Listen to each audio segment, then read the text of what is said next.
Now, pentacles don't always have to be, especially not in love readings, they don't always have to be about practical things like money, etc. that I spoke about. It can be about the physical act of love, the physical act of being with someone. And by that, yes, it may be sex, or even just being able to live with someone, or how you interact with each other on a day-to-day basis.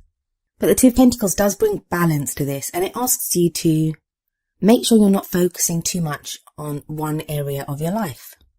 Other meanings for this card could be that, Aries, you are now interested in a business partner or someone that you work with. I mean, that's going to apply to a few of you, not that many of you, but those could be the energies that are coming in. You'd have to apply it to your own situation. So yeah, like I said, it could be someone that you're working with, a business partner, or maybe you're in a relationship and you and your partner are now deciding to go into business together. In a couple of the decks that I use to read this, I often get the sense of, well, two things, because the water in the background is not always very prominent, but it is so in this deck. If we look at that moonlit water behind, that's emotions. Now, that's kind of different from the Pentacles energy. Pentacles are very practical, very like, what needs to be done kind of energy.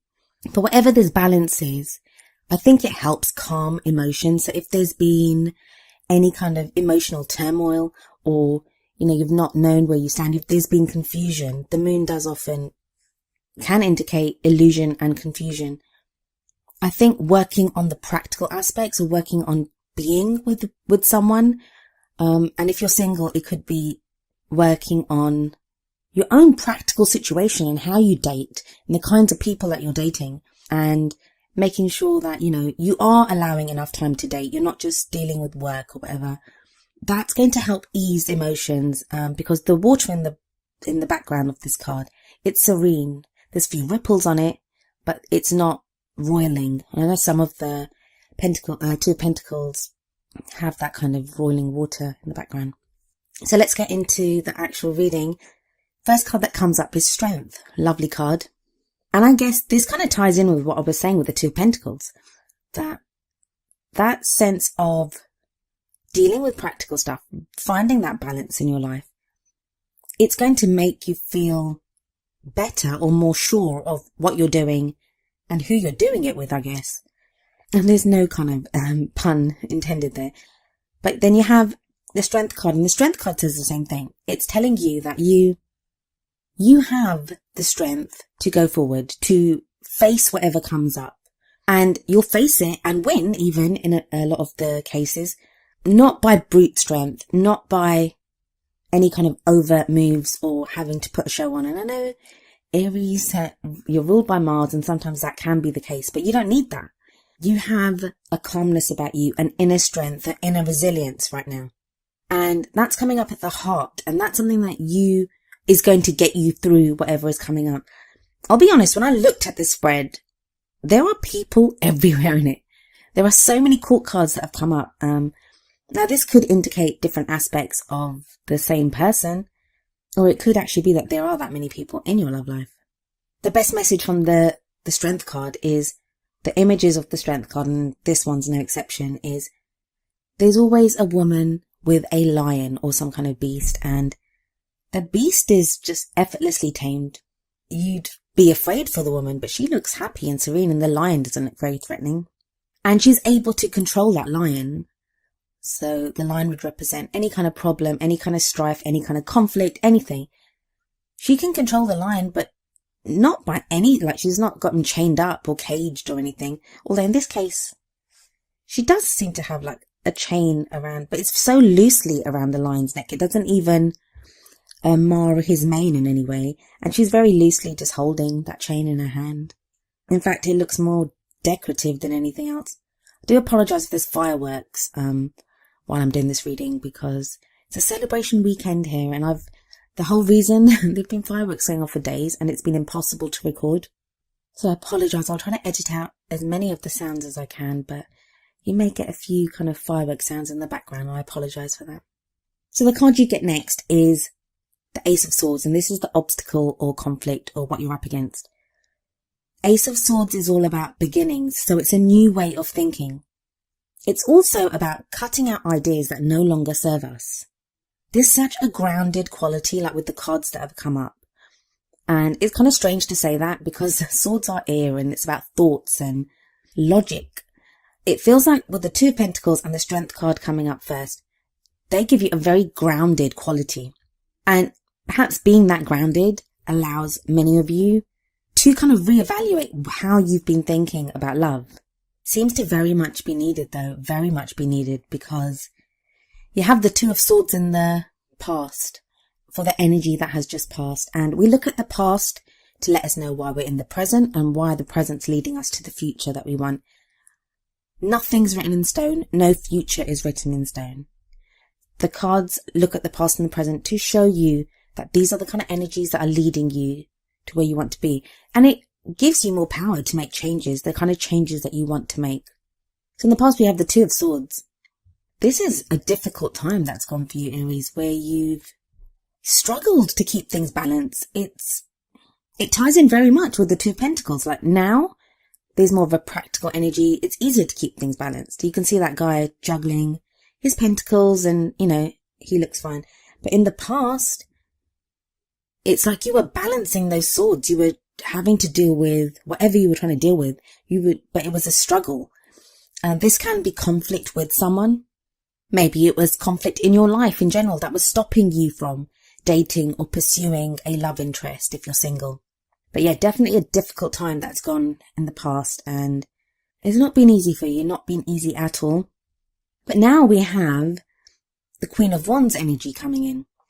Queen of Wands is very much your energy, Aries. Wands are a fire energy. So this card can represent an Aries, Leo or Sagittarius. So it could be you or you interacting with someone that is another fire sign. Even though I said queen, it can be male or female, the energy that I'm speaking about now. Also, these readings are not directed at just people that are looking for a relationship with someone from the opposite sex. These cover same-sex relationships, genderless relationships, whatever it is. You would just need to apply the energies to your situation. We get male and female energies that come up in readings to let us as readers know, and they mean something in themselves. But they're not there to discriminate against anyone's relationship choices. It just means you have to apply those energies to your situation. And as this is a general reading, I'm not actually able to go through every single option that would be available for the card because there's hundreds of you. So the Queen of Wands is very charismatic, social butterfly, effortlessly attracts people to her, life and soul of the party type character, lots of energy. So again, this can speak of you, Aries, coming into your own, feeling your own energy, feeling much more like yourself. Like there can be times when we just don't feel like ourselves. Like we don't feel safe and comfortable or secure within our own skin. If that's been the case for you, and it may be with quite a few of you because you have the Two of Swords in the past. So sorry about the fireworks. It's daylight outside. Daylight, and there's people doing fireworks. I don't understand. Where was I? Okay, so we have, it could just be you feeling very much like yourself again. And when we feel like ourselves, and it seems like a strange thing to say, but when we feel like ourselves, we feel more capable of going forward, of dealing with other people, of loving. This is a love life reading. But the other thing that I want to say about the Queen of Wands is, and I'll have to skip ahead for a moment, the last card that comes up, and I will talk more when I get there, but is the King of Wands. Now, when you get the King and Queen of the same suit in a reading, very much, they're a fated couple. They're a couple that, belong together. The King and Queen belong together. So if you're in a relationship, it very much feels like there's that feeling you may be reconnecting better than you ever have. And that feeling that you're fated. Now, if you're looking for a new relationship, you may now meet someone who feels fated to be your partner, like a karmic relationship, twin flame relationship. And there is a very strong kind of sense of that coming up in this reading because of the next card, but I'll get there in just a moment. So it could be that now that even though the person that's come into your life or the person that you're with is not a fire sign, they may feel like you're king or queen. So there is that sense of everything feeling fated. I don't know if that made sense. The bloody fireworks kind of interrupted that. I'll just do a quick recap. So the Queen of Wands could be you coming back into your own. It could maybe both of these things, but for some of you, it will be that you feel more like yourself now, more confident, more able to go forward. For other people, it will be someone that feels very much like the right person for you. And it doesn't have to be a new person coming in. It may be someone that you're with already, or someone that you've had your eye on for a while, that it didn't feel quite right in the past, but now it does. For whatever reason, this person now feels like the right person for you. And I say that because we have the Lovers card in the future. I mean, just look at the card. It's beautiful. Absolutely beautiful.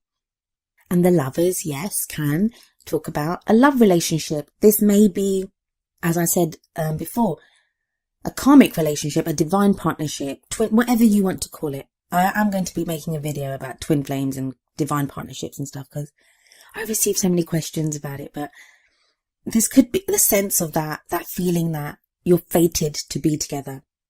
It's crossed by the Ace of Swords.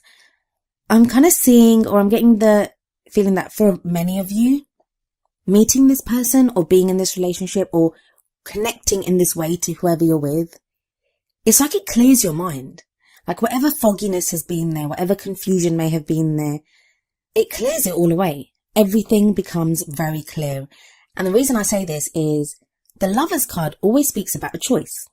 But I always say, like, even though the meaning of the card is originally as well, it was choice. So you have to choose who you want to be with or what you want to do.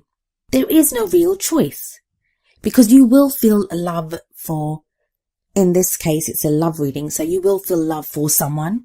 But even in general readings, this can apply to love for a job, love for a project, love for a child, like that kind of love. And there's no choice but to go for what you love. Like, who's going to pick something they don't love over something they love? Well, I guess there are some people. I know someone who did that recently, but it's that whole feeling of, yes, I'm going to go for this. I'm going to make this happen for me, that this is available for me. Love is available in my life. I'm going to go for it. I'm getting that some of you have been waiting for someone. You've been waiting for a man or a woman or, you know, whoever. You've been waiting for your love to either not notice you, but come back to you. And I'm saying this because there are so many people here. There are so many people. That's what's been the conflict in the past for some of you, that you've been trying to keep things balanced, trying to wait patiently, whether you're with this person or not. Maybe they've gone overseas to work. Maybe they are overseas and you're waiting for them to come back.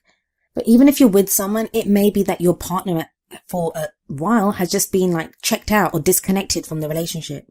And you've been waiting for them to become reconnected with you and with the relationship. And with the Lovers card there, that will happen. But also with the Ace of Swords again, you become laser focused on what you will and will not accept in your love life reading. For a lot of you Aries, you're about to experience the kind of love that will change you. Whether this person remains in your life forever, or I say forever, but you know what I mean, or they're there for a month, a year, whatever, that experience of that love is going to change you, because you'll never again settle for less. You'll know what you're capable of. You'll know how you can be loved. You'll know how deeply you can love. And for those of you already with someone, please, I'm not saying that you are going to find someone new or leave your partner or anything. It can be a new reconnection with the person that you're with. A lot of you, I think, you've broken up with people. And I think this is the first time you'll be loving someone after that breakup. And don't think you thought you'd be ready for it again. You didn't think that you'd love again or love that deeply. Like, you've already got that sense of that the past love was so immense. Can anything match up to that? Yes, this is going to match up to that. So we have in the what crowns you position, or the girl of ambition, we have the Queen of Cups. Queen of Cups is the great lover. Cups energy is water energy. So this may refer to a Pisces, Scorpio or Cancer. But if it's not one of those signs, and it needn't be, as this is a general reading, it may be that now you are capable of such deep emotional love. You're capable of feeling so much love for someone. A lot of times when we love someone, it's never just emotional. It's never just confined to how much love we feel. There's always other stuff that comes into it, like ego, and ego's not a bad thing. I know people try to put it down and say, we need to get rid of our ego.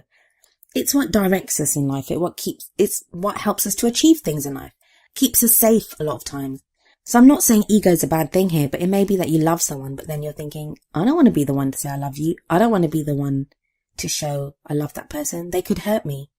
Do I love them more than they love me? That's gone. With the Queen of Cups energy coming in here, you don't have that.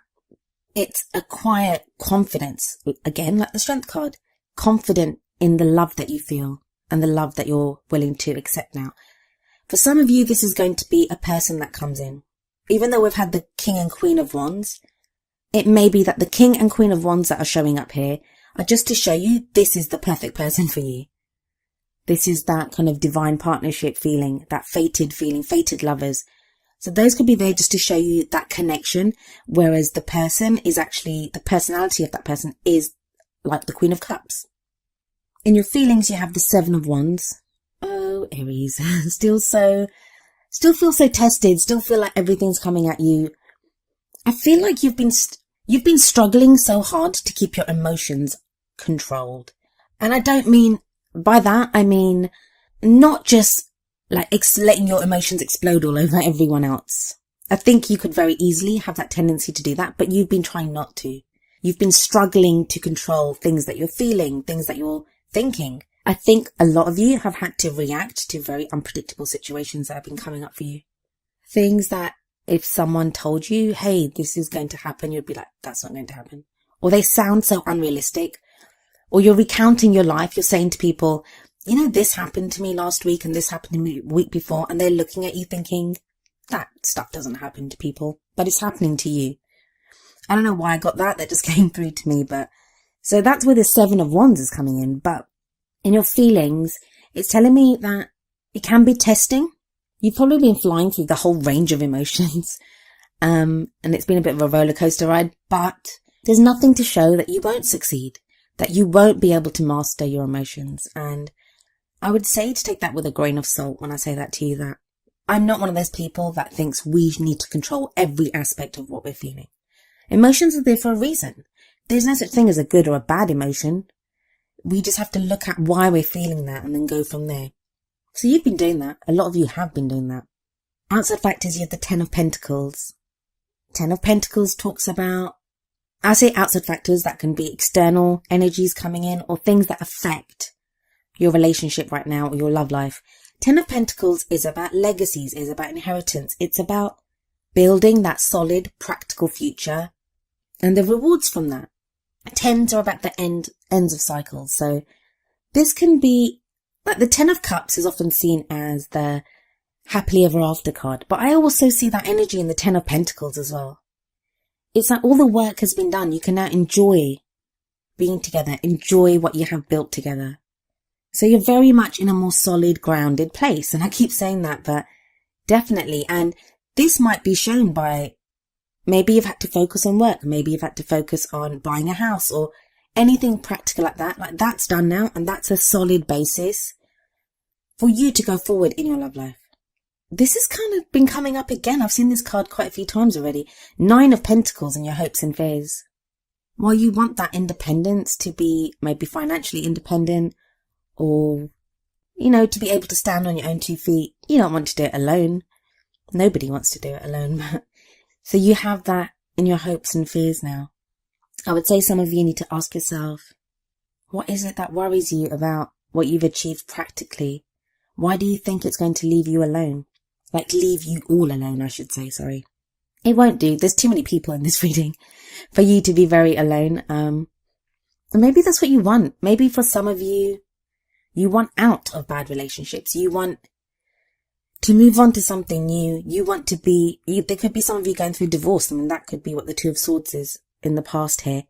And what you want, you just want the settlement that you require and you just want that independence right now. That's what you're hoping for. But that's going to apply to very few of you. In the outcome, you have the Three of Pentacles. This is planning for your future. This is starting off with that Two of Pentacles energy that we began this reading with. And moving on to the Three, where in the Two you have found balance. You started putting things together on your journey of practical success or whatever it is that you're working towards. And with the 3, you've moved on to the next level. It's that solid foundation. I know I keep saying it, but the message keeps coming through. You have a solid foundation now to move forward. And it may not just even be you. I think for some of you, it was your partner. Like, they needed to achieve something before they could be with you. Like, I'll just go to, I don't know, whichever country. I'm going to go abroad and work here for 12 months or do a 6-month contract. Then we'll have enough money to buy that house or get together or get married. So there's that sense of whatever has been done, it's to move forward into the future, a more solid future. Yeah, there's going to be reunions or coming together for quite a few of you. We have the King of Swords coming up next. I think some of you have had to deal with a man or a woman who sometimes they were exasperating in how logical they could be. Like, the swords can sometimes appear to be cold, and swords can refer to an air sign, so this could be an Aquarius, Gemini or Libra. And maybe that's why you had the 2 of Swords in the back. That's why you had the 2 of Swords in the past, in that in dealing with this person, they kind of forced you to keep it at an intellectual level. That, hey, let's kind of puzzle this out logically. And so many of us know logic doesn't always play a huge role in love relationships. You may have wanted to feel more passion, more fiery, and this swords energy person, male or female, may have kept you at arm's length because they were like, well, no, we need to do this now, or that doesn't seem like a very good idea. If he's been like that, or she's been like that in the past, or that's the kind of energy that's changing. And because we have the King of Wands right after. We have the 2 kings coming up together here. So one is the King of Swords, air, and the other is the King of Wands, fire. This can mean a change in the person, male or female, but it's like they feel more passion now, more love. It can be sexual energy as well. We have that fieriness coming in. We have that creative kind of like, let's create something together. Some of you, this could be a choice, especially because we do have the Lovers energy in the future. You may find yourself having to choose between an air sign and a fire sign. But like I said, I wouldn't take the fire energy. The fire card, the King of Wands, could apply to any sign. I find when you get cards of your own element coming up, it just means how much we think they're suited to us, or how they feel like our own counterpart. Perfect counterpart, I should say. So for some of you, you're going to have a choice between the King of Swords and the King of Wands. Again, male or female. For others of you, this is going to be a change in someone that they may have come across as quite cold in the past, and now they're kind of warmer. It's going to be an interesting start to the month for you, Aries. I'm not saying because it's a 2-week period, and tarot timings are kind of strange, like they can overlap a week or 2 before or after. I'm recording this right at the end of October, so some of you this may be happening already, and you kind of enter November with this energy. But it feels like, I'm not saying that you guys are going to be in that perfect love relationship, but there'll be signs of it. You're moving towards it. November is definitely the time where things start to come together and you will feel grounded. It's a great reading. Like, you've got some really good cards that have come up. And for those of you that have been laboring and struggling under the 2 of Swords energy, that have been dealing with this King of Swords energy and feeling the 7 of Wands, where you just feel like everything's a test. Everything's like, I don't know how to deal with this. Everything keeps coming at me. I don't know whether to feel happy about this. I don't know whether to feel sad about this. One day you're so up, next day you feel so down that you haven't known if you're coming or going. Now, for those of you that have been going through that and you hear this and you'll be like, this doesn't sound right. How can things abruptly change so much? Well, that's what the cards are showing.